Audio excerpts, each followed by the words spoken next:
genocide is. Bombing and shooting is not the only way to kill.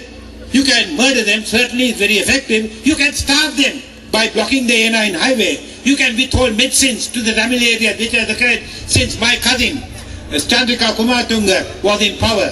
Food and medicines have not been allowed into Jaffna. You can prevent vital activities, fishing and agriculture. You can destroy businesses, markets, homes, hospitals and schools. If the intention of genocide is there, the ways of achieving genocide are endless. We must also consider a different type of genocide, educational genocide, which deprives our people of education, preventing them from going to school, bombing the schools. Of cultural genocide, the destruction of the public library, and economic genocide, the destruction of businesses. Then there was retaliation. On the 29th of April, the Tamil Tigers bombed the oil storage facility in Colombo. That is the expected retaliation. May I point this out to you, that if the Tamil Tigers wanted to do some real damage, they had only 3 more minutes of flying time, because where they dropped the bomb.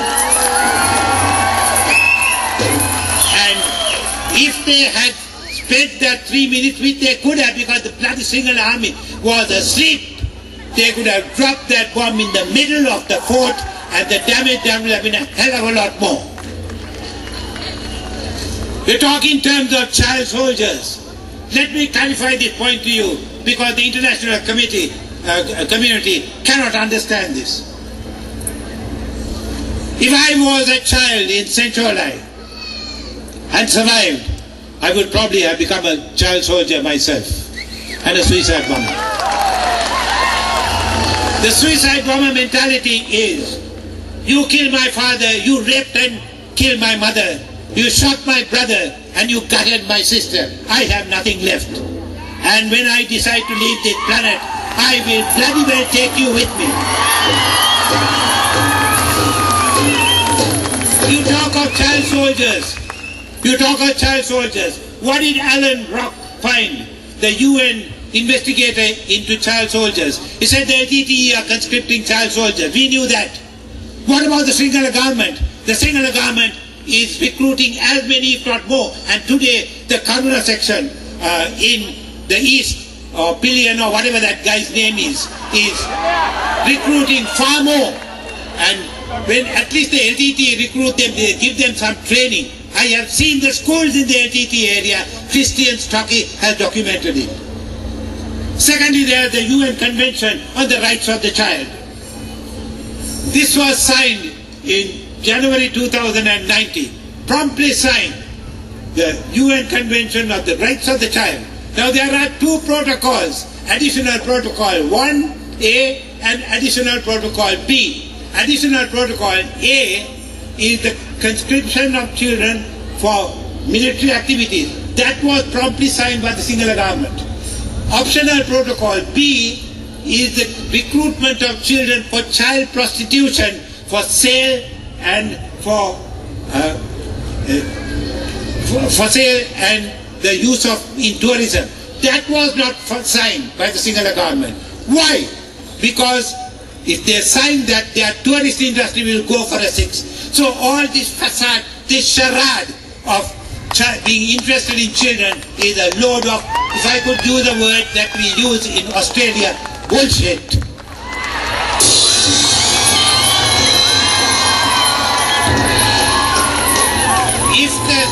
If the Sinhala government is that concerned about the rights of the child, why don't they stop this bloody war? Then neither side would have to recruit children or child soldiers, or in my area, economic recruits, people who cannot get any other employment apart from joining the army. I got a plane to catch, and I'm sure my chauffeur is getting excited, but I really got to close this with, what action can you take? The action has to be 2 types of action: international action and individual action. Things that you can do. International action won't happen. For example, in Zimbabwe, if the United Nations couldn't condemn and dismantle what goes on in Zimbabwe, do you seriously think that they will get involved in Sri Lanka? They bloody well won't. To get the international human rights observers into Sri Lanka now, tomorrow may be too late for the Tamils. Secondly, to establish a UN human rights monitoring head office in Colombo. You need one in Colombo, you need one in Jaffna, and you need one in the east. You need economic sanctions. I'm going to put up a piece on the net that you can throw out Sri Lanka from the UN Human Rights Council. They don't give a shit. What will hurt them is to block the money going into Sri Lanka, and that's coming up in October 19, 2008. We've got to block the EU, what they call the GSP Plus, where Sri Lankan goods are allowed into Europe without tax. That is linked with the human rights record of that country. And the human rights record of this country is so abysmal that they cannot review the GSP Plus concession. You have to apply the R2P. R2P is responsibility to protect. This has been floated in the UN summit and signed by 160 nations. It says, and I quote, if a state cannot prevent human rights violations being committed against its own people, the UN has an obligation to do so with force if necessary. And that's what we are asking the UN to do. What can you do? Firstly, you can support the struggle of the Tamil people for Eelam. There are three groups of people in this world. One, those who make things happen. Two, who watch things happen. And three, who don't know what the hell happened.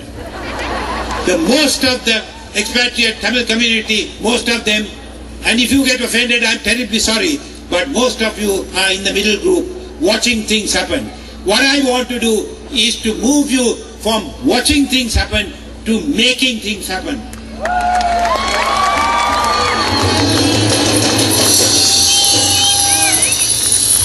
Some people have said that they will pray. And when I saw Bishop Desmond Tutu, I said we will pray. But prayer without action is dead prayer. Nothing is going to be achieved.